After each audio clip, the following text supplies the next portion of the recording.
আসসালামু আলাইকুম রহমতুল্লাহি ওবরাকাতু। আলহামদুলিল্লাহ, আশা করি আপনারা সকলেই ভালো আছেন। দিনী আলোচনায় আপনাদের সবাইকে স্বাগতম। আমাদের এই দিনী আলোচনার আজকের বিষয়বস্তু হবে সাপ্তাহিক ফিকহি মাসাইল। তো আজকে এই ফিকহি মাসাইলে যেই মাসআলাগুলো থাকতেছে সেগুলো হচ্ছে, এক নম্বরে রাসূলুল্লাহ সাল্লাল্লাহু আলাইহি ওয়াসাল্লামের তাহাজ্জুদের নামাজ কীরকম দীর্ঘ হতো বা কীরকম দীর্ঘ করতেন। রাসূলুল্লাহ সাল্লাল্লাহু আলাইহি ওয়াসাল্লাম যে তাহাজ্জুদের নামাজ আদায় করতেন, এই তাহাজ্জুদের নামাজটা কীরকম দীর্ঘ হতো বা এই নামাজটাকে তিনি কীরকম দীর্ঘ করতেন।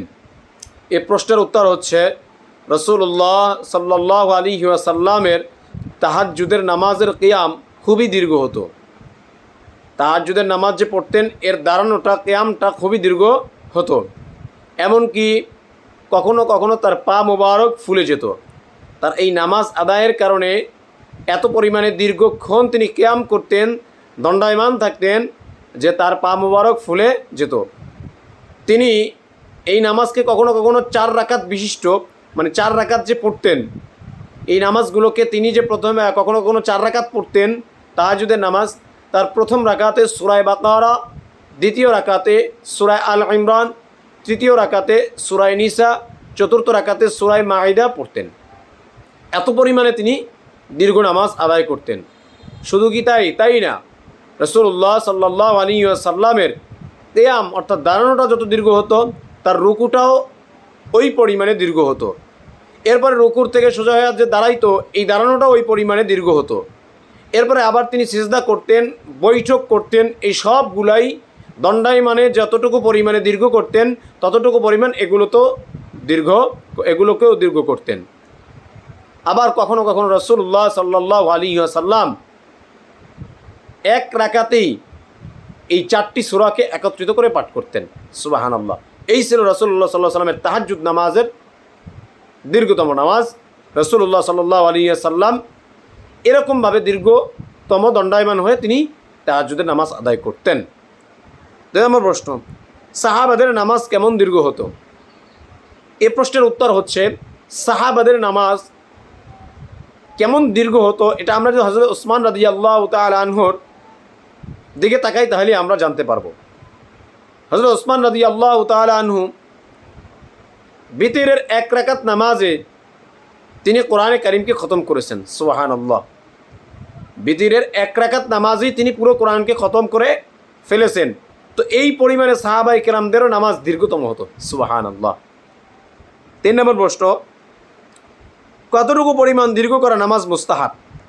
এখন এই প্রশ্নের উত্তর হচ্ছে যে আসলে সাহাবায়ে কেরাম তো নামাজ দীর্ঘক্ষণ দাঁড়িয়ে দণ্ডায়মান হয়ে নামাজ আদায় করতেন।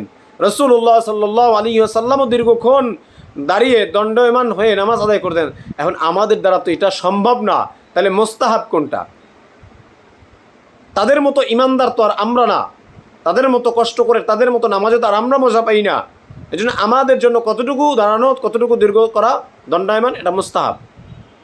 এ প্রশ্নের উত্তর হচ্ছে, যতটুকু পর্যন্ত দণ্ডায়মান হলে প্রতি দৈনিক নামাজ আদায় করতে পারবো বা প্রতি দৈনিক এই নামাজ আদায় করতে ইচ্ছুক হবে, অনিচ্ছে পোষণ করবে না বা অসুস্থ হয়ে যাবে না, ততটুকু পরিমাণ দণ্ডায়মান হয়ে নামাজ আদায় করা, দীর্ঘ করা মুস্তাহাব।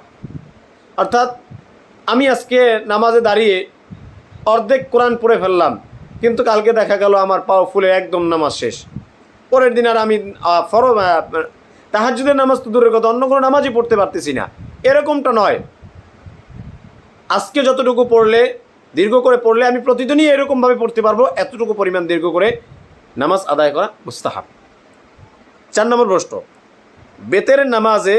বেতেরের নামাজ কেমন দীর্ঘ হওয়া উচিত। এই যে বিতরের নামাজ, এটা কেমন দীর্ঘ হওয়া উচিত। এ প্রশ্নের উত্তর হচ্ছে, বিতরের নামাজে 1 মাসে 1 খতম অথবা 2 খতম অথবা 3 খতম দেওয়া উচিত। আমরা যে প্রতিদিন বিতরের নামাজগুলো আদায় করি, এই বিতরের নামাজে মাসে 1 খতম অথবা 2 খতম অথবা 3 খতম দেওয়া উচিত, এমন পরিমাণে দীর্ঘ হওয়া উচিত।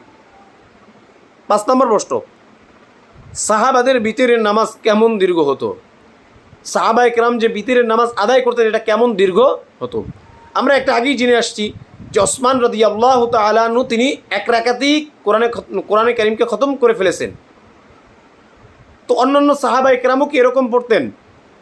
এ প্রশ্নের উত্তর হচ্ছে সাহাবায়ে কেরাম রাদিয়াল্লাহু তাআলা আজমাইন তারা এক সপ্তাহে এক খতম কোরআনে কারীম তেলাওয়াত করতেন।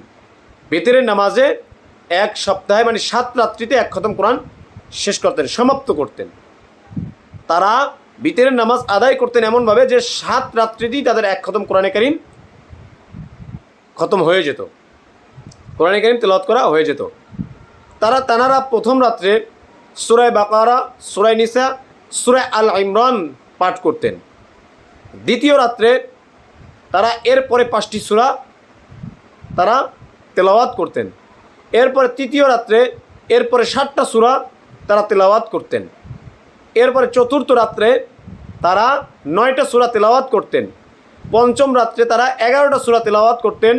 ষষ্ঠ রাত্রে তারা 13টা সূরা তেলাওয়াত করতেন। এবং সর্বশেষ সপ্তম রাত্রে তারা বাকি যতটুকু আছে কোরআনে কারীম শেষ পর্যন্ত অতটুকু পর্যন্ত তারা আদায় করতেন। এই ছিল সাহাবায়ে কেরামদের বিতরের নামাজের দীর্ঘকরণ। তাদের বিতরের নামাজটা তারা এভাবে আদায় করতেন, অনেক দীর্ঘ করতেন। তো আলহামদুলিল্লাহ, আজকে আমরা অত্যন্ত গুরুত্বপূর্ণ 5টি মাসআলা জানলাম। আল্লাহ তাআলা এই মাসআলাগুলোর উপরে আমল করে আমাদের জীবনকে, আমাদের দৈনন্দিন কাজগুলোকে সুন্নাত অনুযায়ী আমল করার তৌফিক দান করুক, আমিন। এবং আমাদের নামাজগুলোকেও সংক্ষেপে না করে যতটুকু সম্ভব ততটুকু দীর্ঘ করার তৌফিক দান করুক, আমিন। ওয়া আখির দাওয়ানা আনিল হামদুলিল্লাহি রাব্বিল আলামিন। আসসালামু আলাইকুম ওয়া রাহমাতুল্লাহি ওয়া বারাকাতুহু।